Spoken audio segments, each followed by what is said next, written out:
Good evening. You're watching or listening to Redwood Wonk.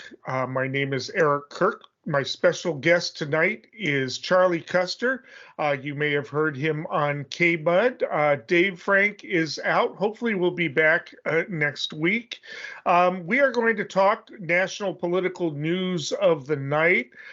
This is actually special ex-Trotskyist edition, by the way. Charley and I were both, when we were younger, in the Socialist Workers' Party, which was the Trotskyist breakoff from the Communist Party in the 1930s. I was active in it when I was a teenager in San Francisco. I just decided I was a socialist when I was 16, and I found him in the phone book. Charley was in Chicago. Is that right, Charley?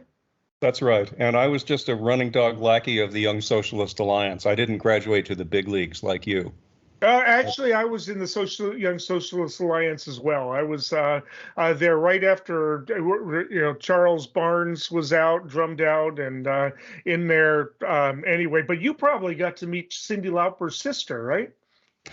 I met a lot of people, and it's interesting that in a lot of places the socialists didn't amount to much, but in Chicago, which has a very strong labor tradition, the Young Socialist Alliance with their elders and the Socialist Workers' Party pretty much organized the anti-war protests that herded 30,000 people down Michigan Avenue. So it was, and they were at the heart of a very effective coalition. So it was actually a meaningful time to be a socialist. There are things that the SWP can be proud of. They were, unlike the Communist Party and NAACP was mixed, and a lot of other organizations, they were one of the few organizations, including the left, that stood up against the internment of the Japanese. I mean, there was like 99% of the country just went along with it, at least, passively went along with it, if not outright agreeing with it, So, a few things to go on there. A little dogmatic, but other than that, just there. But anyway, they told me I wasn't supposed to smoke pot because I'd be thrown in jail. I thought it was worth getting thrown in jail, and I've thought so ever since. I know, and I was supposed to register for the draft because we were supposed to fight the big battles and not the little ones. But it was actually a draft deferment. I don't know if you got to that point, but in Chicago, it was widely known that if you were drafted as a party member, the whole party apparatus, 35 strong, would turn out at 6 a.m. at the bus station to cheer you on to bring the revolution to the war front in Vietnam, and you would be 4F'd by 4:30 that afternoon. Well, so, that was before my time, but after your time, maybe. I don't know. Anyway, we're talking actually a bit more moderate politics these days, but we'll see. We'll get to the last night's or yesterday's. There was primaries held in 5 different states, and the one we'll get to reports around the country. But there were 3 Republicans who had voted for impeachment that were up facing primaries. 2 of them survived in Washington. One in Michigan did not. He lost to actually a former Trump official who ran against him. But then Trump had mixed results. He kind of did a weird thing in Missouri where he supported Eric at the last minute. Of course, there were 2 Erics running, including Eric Greitens, who everybody thought he was going to support. He is the former governor who, has been accused of, having a former lover who he stripped, beat, and tied up, and took pictures of her in the nude, tied up, and basically blackmailed her. And an independent committee found her to be credible, and yet he was running for office, and people thought that maybe he had a chance of winning. He did not, thankfully. So he will not be the next senator. Eric Schmidt looks like he's positioned well to be the next senator, but we'll see. He still has to defeat the Democrat in November. A lot of races around the country. 2 of the squad members got reelected. Won their nomination and probably will be reelected in November. And a few things happened. But the big news for a lot of people, and big news for me, is in Kansas, of all places, one of the reddest states out there. There was a referendum to basically it change the Constitution there. Right now, as interpreted by a Supreme Court decision, a Kansas Supreme Court decision, the state supreme law, the Constitution, protects the right to abortion for the first 22 weeks, and under most circumstances. And I'm not sure what the most is. I don't know the details of that. However, it was put to a ballot, and the polls had it very close for a long time.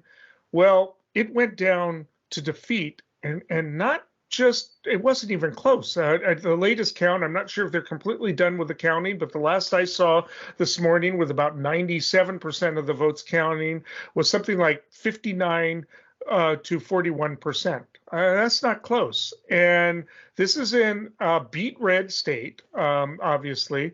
But I've taken a look at some of the numbers, and we'll get into it a little bit. I did note, for instance, one of the first things I went to was to check the religion. And Kansas is a little different. It is considered to be part of the Bible Belt, but it is not as religious as some of the other countries in the states. Well, and it has goofy progressive religions. It has Dunkards and Mennonites, even Amish.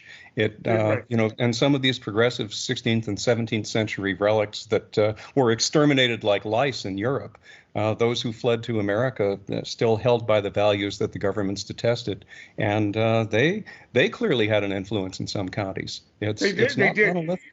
You're right, they did. And 51% consider themselves self-identified to be religious, which is in most of the states, like Alabama, it's like almost 80%, and a lot of those others. But you're right, those are the religions. It's not Protestant fundamentalism, Southern Baptist, of that ilk. It's I believe the biggest of the religious is Catholic. I think something 27%, and after that, it's United Methodist. And then you start to get into the Anabaptist traditions that you're describing. And you're right, it's not of the same type of religion, and they don't seem to be as much as opposed to abortion, at least for the first trimester, as the other religions. And so that is one key difference. And it is conservative, but also anti-government, like maybe they personally oppose abortion on a moral level, but maybe have a libertarian streak that they just don't believe that that the government should be involved in that decision. So, I mean, there's a lot of other things to discuss here, but Charlie, I'm going to let you jump in. Well, a fair point to throw in at this point is Kansas is radically divided between let's say suburban Kansas City, including Kansas City, Kansas itself, a city of 150,000 people, and its rural hinterlands, which are the conservative area we're talking about. But when you look at the county map, what's just clear as blue and red is that the urban areas, without exception, voted for abortion. And the rural areas voted against it. The striking thing is that these divisions aren't nearly as strong as we expect them to be. To sum it up very quickly, Trump does 18 points better than abortion in the red counties, and Biden does, I may have these numbers reversed, Biden does 16% better than, I'm sorry, I've got it backwards, but you see what I mean. Right, people who are fanatical about Trump and Biden are far less fanatical about abortion on both sides. And that's really a striking finding. And the great question is whether that will apply to other states. It's an open question, but it gives one hope. Well, I was also trying to get information on the turnout. Now, this was an incredibly high turnout. 50%. Yes, a real high turnout, much higher than 2018, and off-term the election as well. I was trying to get a sense of which party had turned out higher, but Kansas has a system in which unaffiliated voters can choose which primary they want to vote in on that day. So there's no way they can get meaningful numbers on that. And a third of the voters are unaffiliated. And I don't even see why anybody bothers to affiliate, because why? You want to be in the most interesting election on election day. I wouldn't. So it's just so they but even more interesting than that is there were a total of, as of this morning, about almost 1 million voters, and something like 170,000 of them were not accounted for in the primaries, if you included both the Democratic and Republican primaries. So there were a lot of people, tens of thousands, in between maybe 150 and 200,000, who went there just to vote on that referendum. Yes. And another striking statistic that I found more an hour ago is that after Dobbs was written, and actually after the leak of the Dobbs opinion, the percentage of women registering, percentage of the voters, the new people registering to vote that were women, are 70%.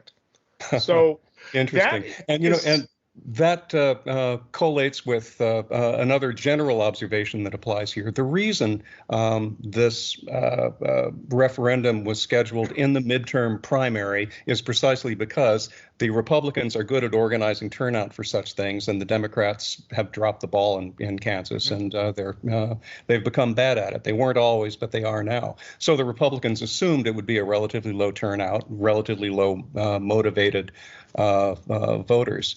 And they didn't know that Dobbs was going to come out after they scheduled it to their own advantage. And what this proves is that Dobbs itself motivated a big turnout, not just women and obviously not just Democrats. Republicans, too, turn out to be more diverse than many of us may think of them. Assuming that, although, and we're assuming that a number of Republicans voted no on this as well, although there's that big mass of unaffiliated voters as well. And we won't know for sure. But these are motivated voters, and the great question is, where do the motivations come from? What side of things? But my guess is this is kind of a general poll of interest, that people do care about this, and that it's not going to be the slam dunk that the Republican Party seemed to think it would be. This is we'll see. Yeah. This is the first real test. Because we've had primaries since Dobbs came out, but you can't really get a feel of it, because in primaries it's not really an issue with intra-party, because most Democrats are going to be pro-choice and most Republicans are going to be against it. There haven't been many intra-party races where it's been an issue. This is the first time where it's been laid out, where you've got it directly on the ballot. And it has motivated. A lot of political scientists and pundits have been on television saying, well, historically, choice issues don't bring people to the ballot. But that's when it was when the possibility of losing the rights on such a big scale was hypothetical. It's not hypothetical anymore. It's a reality. Right. And now, we got to think about what they're going to do in the long run. And you got to start talking about an amendment, because, of course, there's going to be talk about codifying it. But even that can be overturned as a federal overreach. They got to start talking about an amendment, and it may take 20 years to get it passed. But there's got to be a privacy amendment. And, it's start now. And that's and organizing for it. And it's just they should have anticipated this, and everybody's been talking about how it could happen, and but nobody thought this would actually happen. Well, here it is, and people younger are like, what, how did this happen, right? It's just it's been that way all their lives. Anybody under 50, right? It's just. But remember what happened with the Equal Rights Amendment. There's the same assumption that, okay, we have to push this through on a state-by-state level, and the first almost 2/3 of the states came pretty easily. And then it became politicized and turned out to be impossible to push it right over the top. And that sort of thing may happen in the more conservative states. In years down the line, if an amendment is to pass. So but I agree with you. that's a good way forward. But states' rights is a good way too. I mean, a lot of states really should nail things down right now, and Kansas has set a great precedent for beginning. They have, yeah. I mean, it's it's obviously different from some of the other states, but we'll see. We'll see what happens in Texas this November. I mean, we have a governor's election, and if I was Abbott, I would be sweating right now. I mean, that's because we've got this unknown who's going to be brought to the to be coming to the ballot that is unanticipated, and it's just it's that we've got a lot of unknowns here, but what we do know is that people are coming to the polls that weren't expected to come to the polls, and I'm going to have a little bit of a prediction about this at the end of the show. So, oh, goody. Yeah. So anyway, I guess we will move on to the next topic.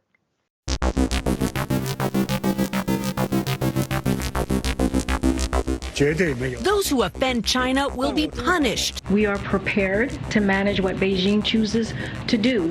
They didn't say anything when the men came. But there are certain insecurities on the part of the president of China as to his own political situation that he's rattling a saber. I don't know. What is the consequence for China if it does continue this behavior? We knew this was going to happen. We knew China was going to behave in this way. Again, it doesn't change our policy.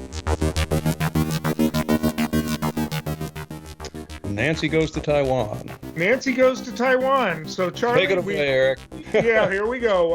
Nancy Pelosi has visited Taiwan against the wishes of people in her own party, including the president, against the wishes of the military, who are actually begging her not to go. China was kind of angry about it at the beginning. They did these maneuvers with live ammunition around as a kind of a show of force. She was there quick, left, a little bit of showboating, and went in with the jets, and the jets were flying around. A lot of political theater, and Nancy Pelosi is good at political theater. I mean, I think she's about the only political figure I know who actually has outdone Trump with political theater. I'm not quite sure. That's a big boast. I don't know about that. Oh, remember the confrontation when he was like trying to dominate her, and then she kind of turned the tables when in that conversation at the table. Yeah. I mean, he underestimated her. That's how it happened. But it was just that was that moment. But it was just. But and that's the only time I ever saw that happen, because he usually really had a good sense of it. But anyway, I don't know what her game was. She got compliments from Republicans, including McConnell. And I'm not quite sure what the play is, but this, we have had this problem. I mean, basically the history of Taiwan is this. There was a civil war. The nationalist Chiang Kai-shek, semi-fascist rule, fought against Mao Zedong leading the communists. They're for a while there, they were kind of on the same side fighting the Japanese, similar kind of thing during World War II. Once the war was over, came to an end. The Mao Zedong's forces defeated Chiang Kai-shek's forces. Chiang Kai-shek moved his government off to Taiwan for a while. For a while there, we recognized the government on Taiwan, our country did, as the government of China, but that got pretty silly after a while. And we actually had nuclear weapons on the island of Taiwan. Nixon actually, recognizing that that's kind of crazy, because China has a lot of economic power and a lot of economic opportunities. In 1972, opened up discussions, as we all famously know, and among other things, brought Peking duck to our restaurants in America, but brought nuclear weapons out of Taiwan, de-recognized Taiwan as the government in Taiwan as the de facto government of China, and and recognized China and then established the One China policy. Then we officially did something in 1979 that's kind of ambiguous under Carter. And so ever since then, we recognize One China, but we've had unofficial relations with Taiwan, and there have been, a lot of similar things that have happened here. Newt Gingrich kind of pulled the similar thing that Pelosi just pulled back in the 90s, and there's always a lot of blustering, and this goes on, but Taiwan it says it's its own country, its own sovereign nation. China insists that Taiwan is a province of China and doesn't recognize it. Everybody's always anticipating an invasion. It hasn't happened yet. Who knows if it'll ever happen? Or if there'll eventually be some type of agreement to reunify. Maybe at some point there will be. But at any rate, this rattled a lot of nerves. Maybe, I don't know. Maybe it was all, just play acting, everybody playing their parts. But this is what happened and made headlines. The Biden said he didn't need this. The military said they didn't need it. They didn't need to be, on alert, hoping that nothing stupid happened. But it happened. She was in and out. What if anything was the meaning of this, Charlie? 31% of Nancy Pelosi's district in San Francisco is Asian. She is treating her constituency in the same way that South Florida politicians treat Cuban emigres. They've been milking them with lies and nonsense and belligerence for 60 years. Nancy is going on 30 years milking her constituents in the same way. And I want to give her full credit. She's Speaker of the House because she is a rainmaker.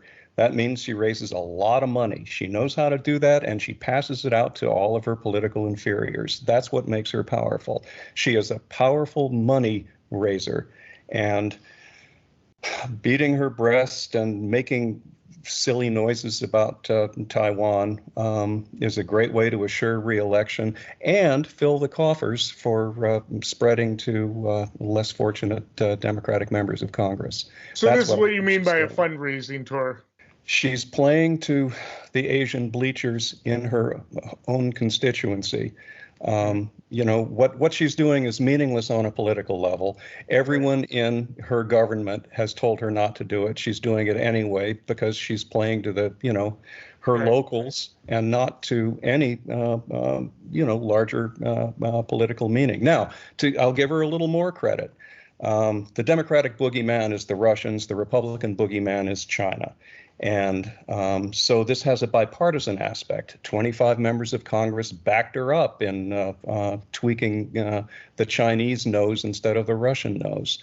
But obviously, this doesn't have any political meaning beyond whatever Nancy is thinking about, because her party that would actually act on any political consequence is 100% united against her doing it. So we have to look for other motives, and those are my guesses. That probably is it. It also blunts any, because that is what the Republicans are saying, that the Democrats are in the pockets of China. So it does kind of undermine that, and the Republicans kind of have to be performative and complimenting her for it, because what else are they going to do? They can't attack her for it because otherwise they're in the pockets of China. So it does seem like a play in that way. It does seem like everybody rattled their sabers and that was it. And she went in there. She didn't, even if she met with anybody, it wasn't a public appearance or anything. It was, obviously in private. So it was basically going there, being there and leaving, and that was about it. So it wasn't, if there was any policy discussions, they certainly weren't public. Well, and she said in justifying it that she was talking economic development, and that she was recruiting a chip factory for California or something, and that may even be true. But that's all we ever talk about when we go to China. Yeah. So, the irony here is I don't. I have of all of the possible military confrontations that I'm worried about. I'm probably the least worried about a military confrontation with China, because China has they have bought into the wonders of capitalism. I mean, they have, I mean, we have learned that capitalism loves certain elements of communism, in the sense that, they go there for basically not having to have regulations in the same way. I mean, I remember when businesses were actually leaving Taiwan for the mainland, because they didn't have to deal with unions or environmental regulations. And it was I think a Rolling Stone article, and I remember the last line of the article was, "Both Mao Zedong and Chiang Kai-shek are rolling in their graves," right? And it was just it was a very interesting a development there. Why would they go to war? It's bad for business, right? But they do have, a whole political aspect in order to stay in power. And I think, they also have their military-industrial complex, which is part of their military, and they probably have some interests they need to protect around the world to make sure that that the natural resources are coming in. Although they've got a lot of them right there in China. But so, and we should remember that Xi, the Chinese leader, is coming up for an unprecedented third term as president. That has not been kosher in the post-revolutionary Chinese political scene. So he's pushing to consolidate control, and he has to make himself the indispensable leader, as we are the indispensable nation. And how he does that is by insisting that we don't have to take over Taiwan this week or even next month. We are on the road to unification, and China really is, as you well know, building ever more intimate connections with Taiwan, economic, commercial connections, as they have with the U.S.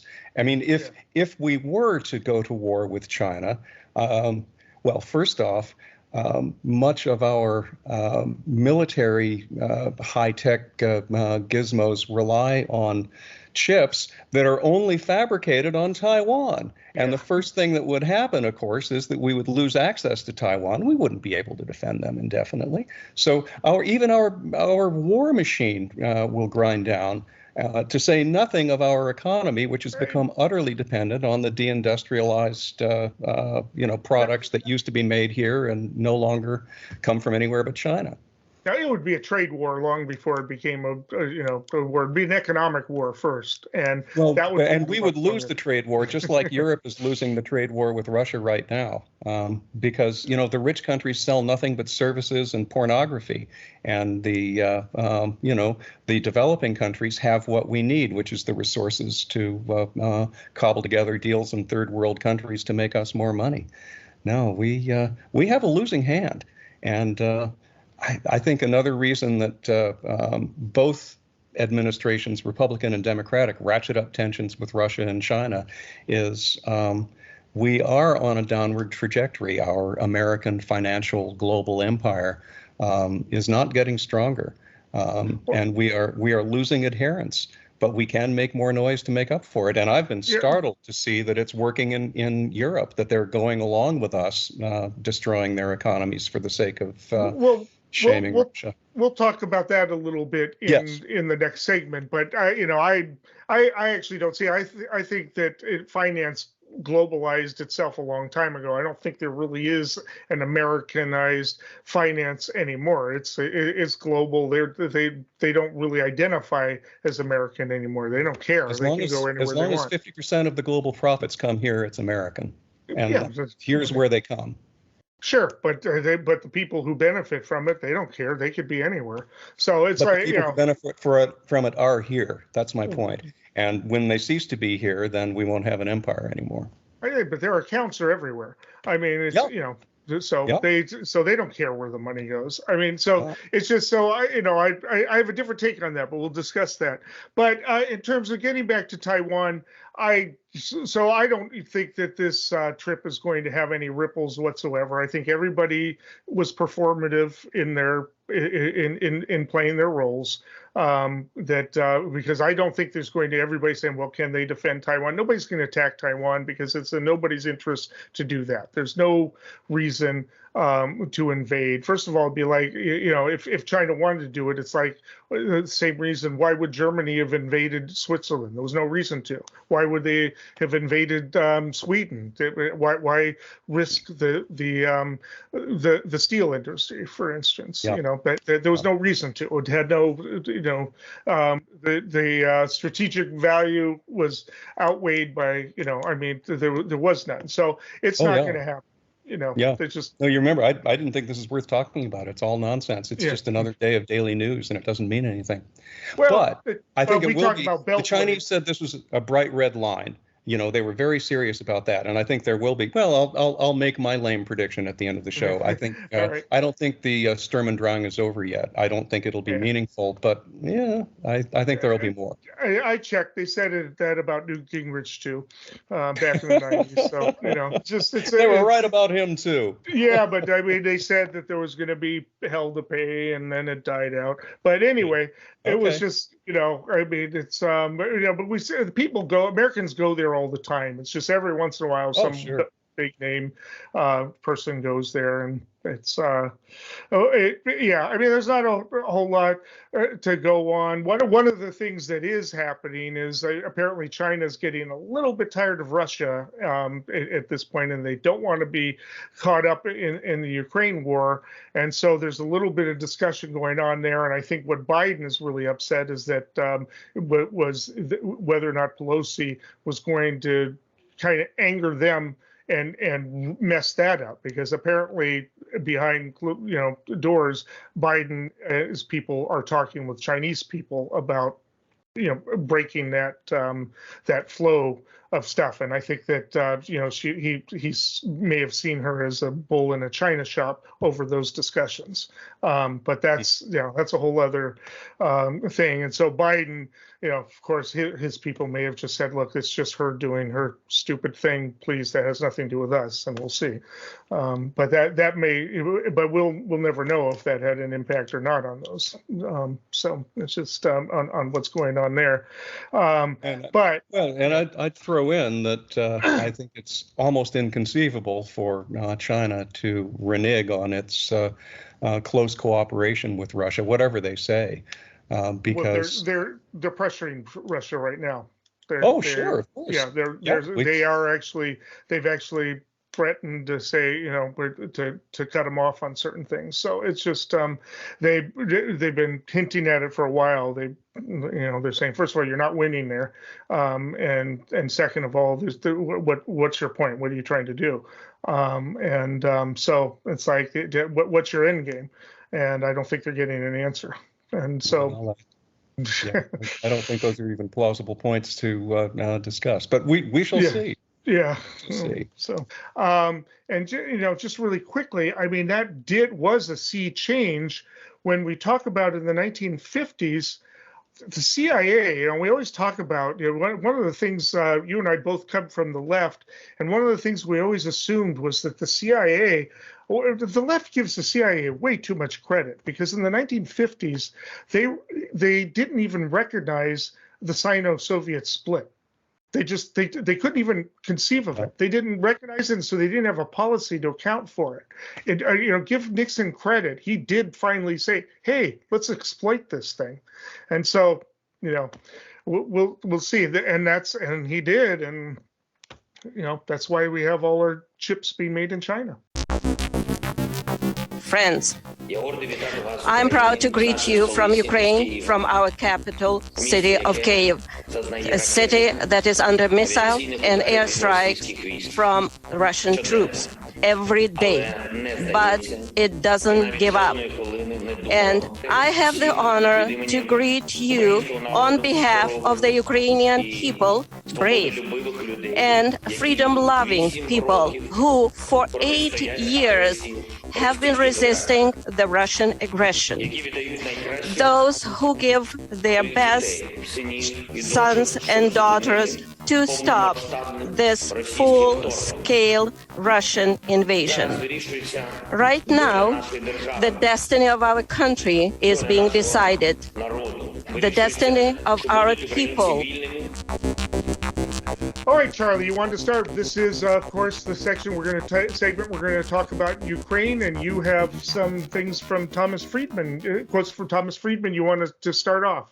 Yeah, and this intrigued me because embedded in an article titled "Why Pelosi's Visit to Taiwan is Utterly Reckless" from Monday's Times, he had this to say about Ukraine, and related to Nancy's timing and going to China. He says, "The timing could not be worse. Dear reader, the Ukraine war is not over, and privately, U.S. officials are a lot more concerned about Ukraine's leadership than they are letting on. There's deep mistrust between the White House and President Volodymyr Zelensky of Ukraine, considerably more mistrust than has been reported. And there is funny business going on in Kyiv. On July 17th, Zelensky fired his country's prosecutor general and the leader of its domestic intelligence agency, the most significant shakeup in his government since the Russian invasion in February. It'd be the equivalent of Biden firing Merrick Garland and Bill Burns on the same day. But I have still not seen any reporting that convincingly explains what that was all about. It's as if we don't want to look too closely under the hood in Kyiv for fear of what corruption or antics we might see when we have so much invested there." And that is the context of our unravelings going on in Ukraine today. Obviously, this is the most, many observers have said this is the most propagandized war of their lifetime. So having accurate information is a whimsical goal, let's just say.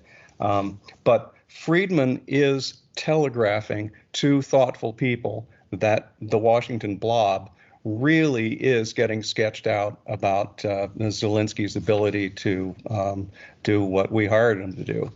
And I think that that's a relevant light when we're talking about how gloriously his army is marching out the Russians and everything is turning around, because it's not how the Washington Solons see things.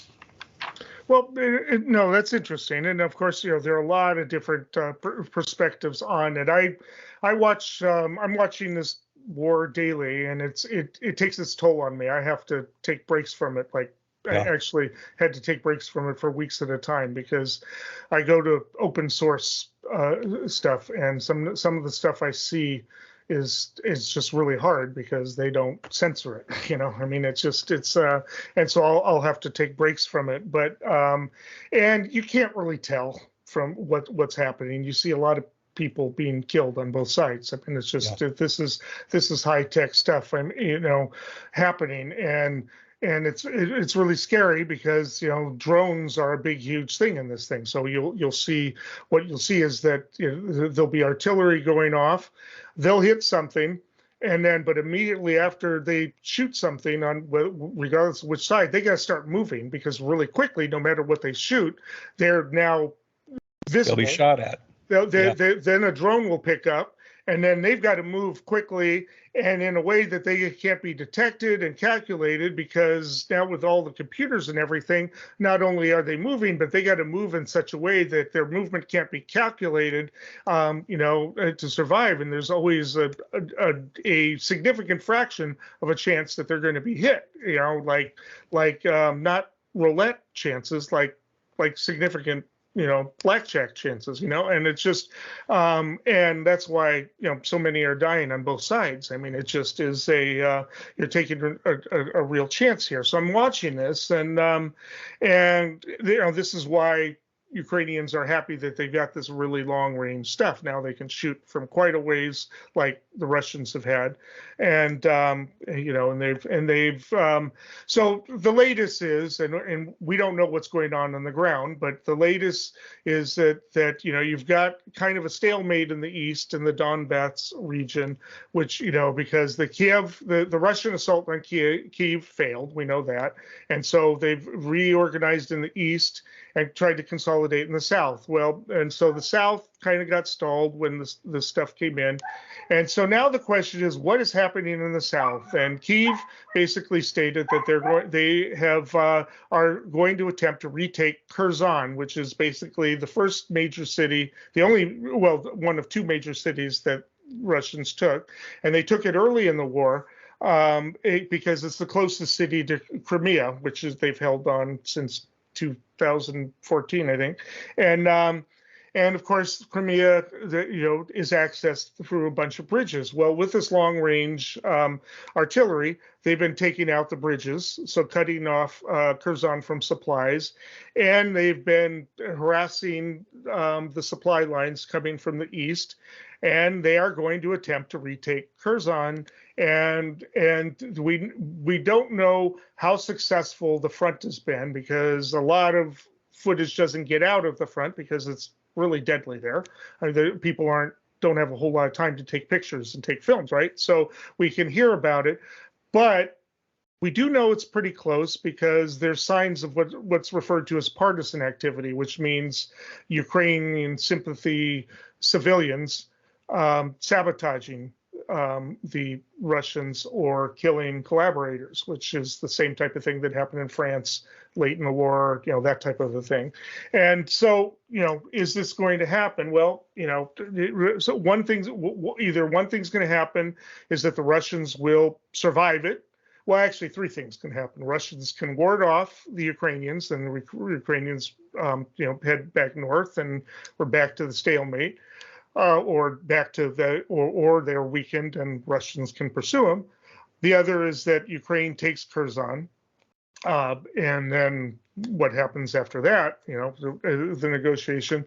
Or the other is that it's indecisive and we go through, the war goes through the winter with a battle of Kherson and people dying and dying and dying, which is a possibility, street battle by street battle by street battle.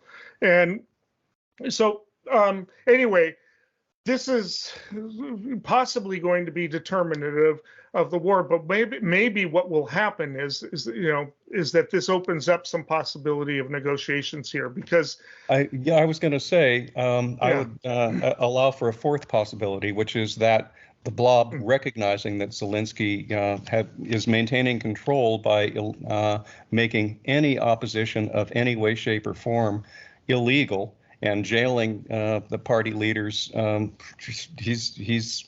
He's just fired his head of Central Intelligence and the head of Justice. He's taken over the entire justice and defense establishment, the whole system. I think most people are just going to see that as wartime, wartime necessity stuff. I mean, that's what they're going to see. Or we can see that the fact that I'm reading this in Friedman's column in the New York Times is evidence aplenty to these jaded eyes that our government is recognizing the limits of their Zelensky play, and we may well push him into doing the negotiations that we banned him from doing when he was elected on a promise of doing them. That, I think, is the likeliest outcome. Now, I won't make that as a prediction, but I think it's as likely an outcome as any of those three you mentioned.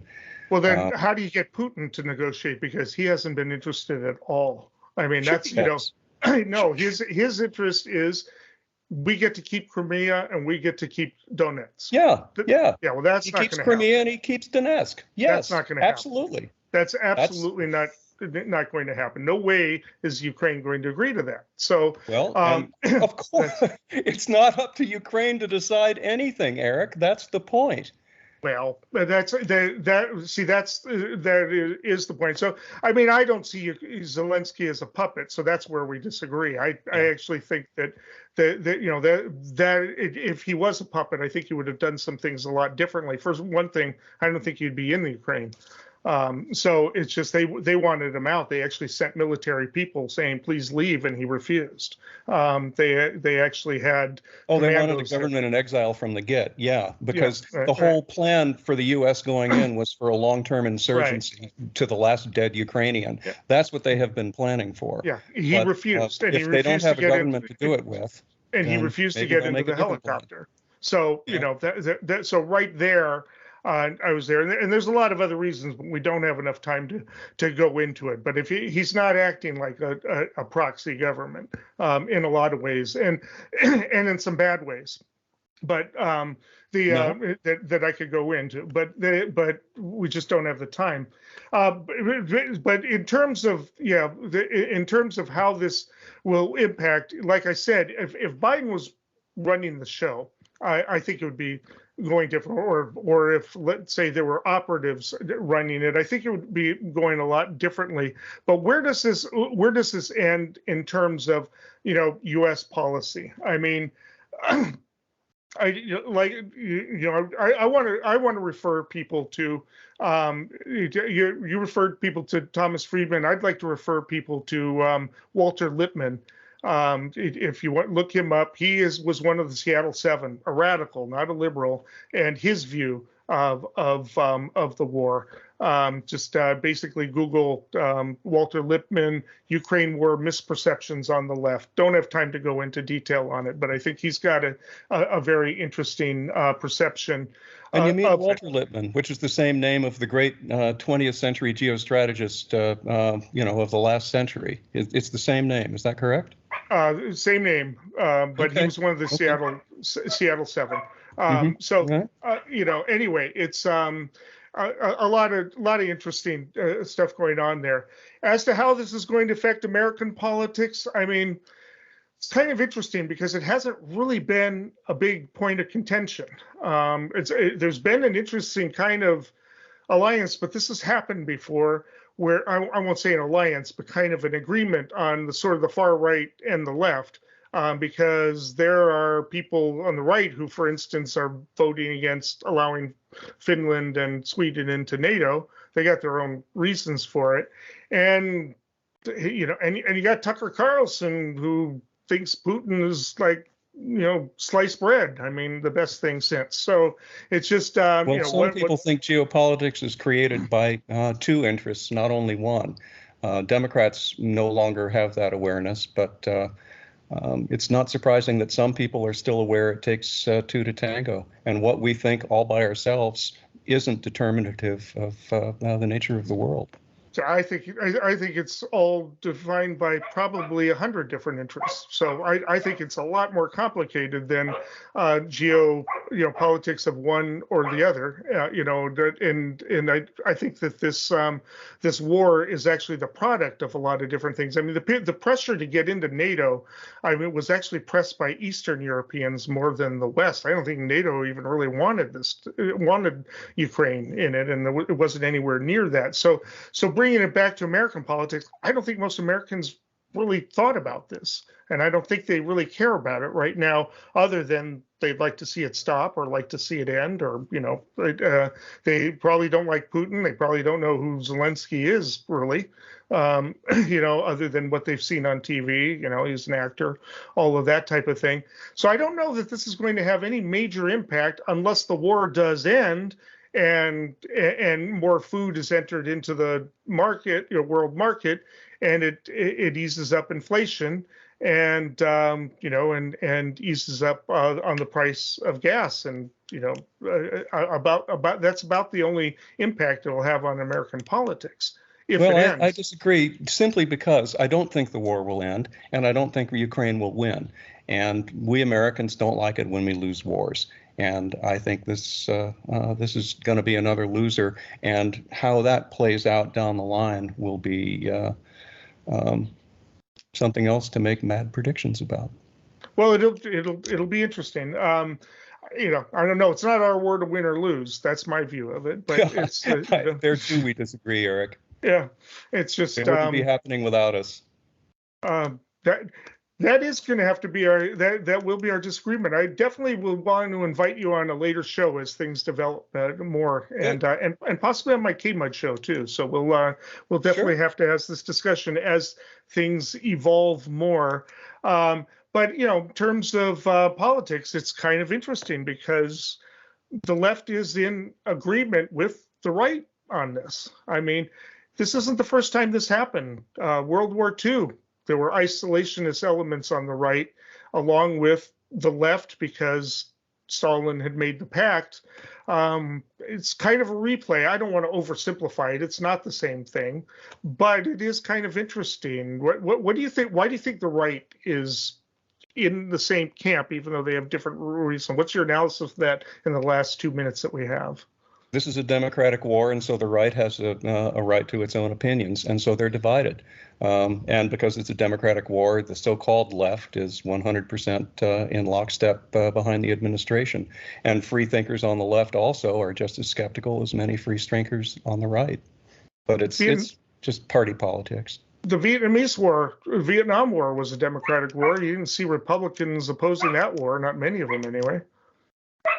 No, some were famously in opposition to it. Sure, Pete McCloskey, but he wasn't a right-winger. He was a left-wing Republican back when they had left-wing Republicans. Yeah. As you say, all of these comparisons are inexact. But the Republicans don't have the stake in it that the Democrats do. And I think many of them are capable of thinking more rationally than we realize. I think, this is not a black and white business at all. And Tucker Carlson dares to say things and observe things that you can't find in the New York Times. And I think that's a pretty effective brand. All right. Well, I definitely want to continue this discussion, but we have reached the end of our show, and that takes us to our next segment.